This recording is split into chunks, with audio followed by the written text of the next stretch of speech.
Hi everyone and welcome back to the Early Bird Photo News. It looks like the next couple of weeks going to be pretty exciting with a few big announcements coming up. Sony will likely be announcing the A9 III and the new 2.8 300mm prime lens around November 7, which should be two amazing products, especially the A9 III should be exciting if it has more than 30 megapixels, really nice autofocus and a high frame rate, and I'm pretty sure we'll likely have all of those three things, so it should be a very exciting camera for most Sony users. If you've been watching my channel for a while, this is basically old news to you, but it looks like Canon will be announcing the new 200 to 800mm RF lens on November 2nd. I broke the news about this lens a while ago, but now finally it looks like the other news site have caught on to it as well. But you guys know that if you want breaking Canon news like the R6 Mark II or the 200 to 800mm lens, this is the channel to watch. It looks like a new RF 200 to 800mm lens is designated to be a direct competitor to the Sony 200 to 600mm lens and the new Nikon 180 to 600mm lens. But in good old Canon fashion, it will likely come in at a slightly higher price, just above $2,000 US, which is still a decent price for a lens like this, I think. Just like in the past though, with the 600 and 800 f11 lenses, and to a degree with the great 100 to 500mm lens, Canon doesn't seem to care as much about the f-stop in their new lenses, because it's rumored that the new 200 to 800mm lens will be wide open at f6.3 at 200mm, and then the aperture range will go all the way to f9 at 800mm. And I know this will definitely gonna trigger a few of you guys in the comments down there, am I right?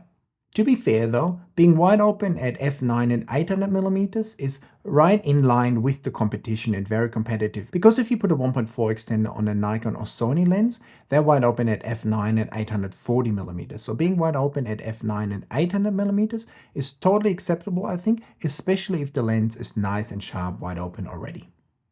The only issue I potentially see, and I know that many of you guys won't love, is that the lens is wide open at 200mm and f6.3.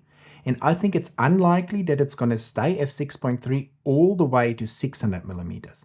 So it's quite likely that the lens will be f7.1 or f8 at the 600mm mark, which is a little bit slower than the competition.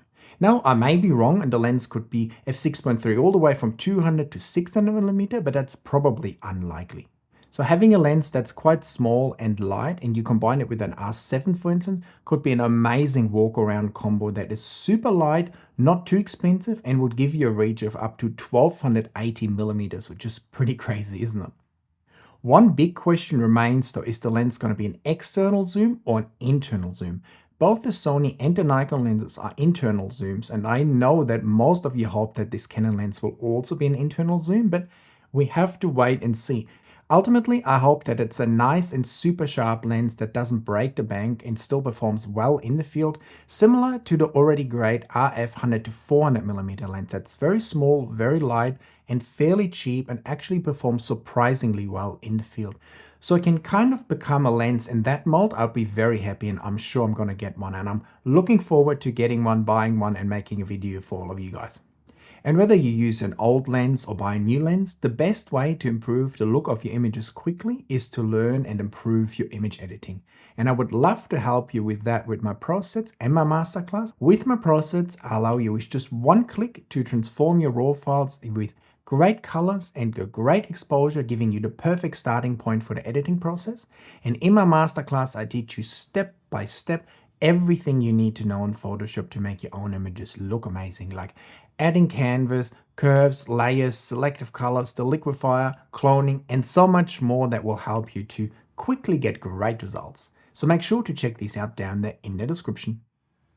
There's one question I've been asking myself about the new RF 200 to 800mm lens, and that is, where does it leave the f11 600 and 800mm lenses? Because the new lens will definitely have a faster aperture at 600 and 800mm, and will also likely have the full coverage for the autofocus rather than the small box that the 600 and 800mm lenses have.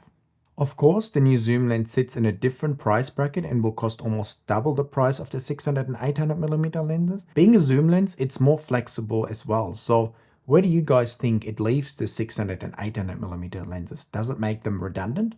Over the last little while, I've been working on a project photographing these amazing displaying paradise rifle birds in various locations.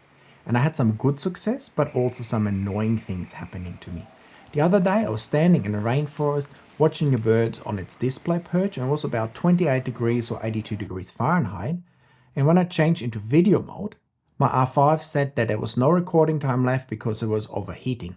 Yet, I hadn't taken any videos or any photos for the last hour. I was just looking at the bird, not doing anything else, which was quite annoying. And then what actually happened is that the camera turned off on me when I was in video mode, saying the camera is overheating and shutting down. This is the first time this happened to me, but it's super annoying when it happens. And this is definitely one thing I hope will be completely fixed in the R5 Mark II, because this random overheating, even if it's not too hot or you're doing much with the camera, is definitely super annoying. Speaking about the R5, there's various sources saying that we will likely get it announced in the Q1 in February 2024 with a later in the year delivery date, similar to kind of what happened with the original R5 in 2020. On top of it, there's also news that claim that the R1 will have some sort of announcement in Q1 2024 as well, will be probably ready for the Olympics to be used by some sports photographers and then delivered later in the year for us normal people. I know that I'm very excited for these cameras and can't wait for them to come out, because they hopefully fix a lot of the issues that we're currently facing with some of the Canon cameras. But news on what the specs will be of these cameras is actually still quite rare. There's been some rumors, but nothing too specific. I think for now we will know that likely both cameras will have stacked sensors, in the probably 45 megapixel range, because that's the lowest resolution you can have to shoot 8K video, and I think both cameras obviously have to shoot 8K video. The only thing I could think of is that they might give the R5 a resolution bump to have it a little bit higher and to kind of differentiate it from the R1, but at the moment the only thing that seems to be certain is that both cameras will be more than 45 megapixels, and the R1 will definitely have a stacked sensor, and hopefully the R5 Mark II will also have a stacked sensor. And I think because the Nikon Z8 in that $4,000 price bracket has a stacked sensor, there's a lot of pressure on Canon to also put a stacked sensor in the R5 Mark II, which would be great for all of us. Obviously, I think we expect improved and great autofocus from both of these cameras, with the R1 definitely taking the lead and delivering us the best to date autofocus available in the market. And we haven't heard too much about it, but there's some interesting rumors and patents that say that it might be able to actually differentiate what you're tracking better and stick on your subject longer, and don't get confused if your subject is obstructed for a little while. So if your subject goes behind a tree or there's something else in front, it will not suddenly start looking for something else, but kind of recalculate what the subject you're tracking will do and then reacquire focus the moment it becomes visible. I know that would be an amazing feature. It also says that Canon has worked a lot on the eye autofocus that's available in the R3 currently.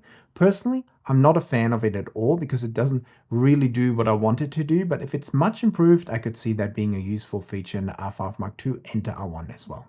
Which of the cameras that is not announced yet are you most excited about? The A9 III, maybe potential A1 Mark II, the R5 Mark II, or the R1? Make sure to let me know in the comments. I know that I'm definitely looking forward to holding an R5 Mark II and an R1 in my hand at some point in the next year. Speaking of new gear, there's definitely one phrase we all hate, the dreaded "demand has exceeded expectations and it will take a long time to deliver the new products to you." Unfortunately, Canon and Nikon have added most of their newly released lenses to that list, including the new 600mm PF lens and the new 10 to 20mm lens, alongside some other lenses like the 100 to 300mm lenses, for instance.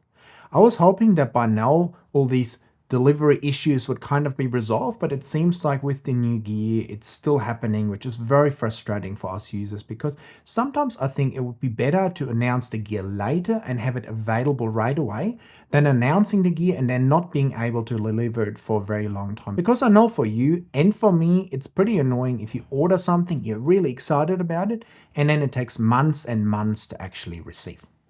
At least we can end this video on a good note, because it says that the new 180 to 600mm Nikon lens is shipping out a new batch. So if you've ordered the lens and haven't received it yet, fingers crossed that you will receive your copy soon.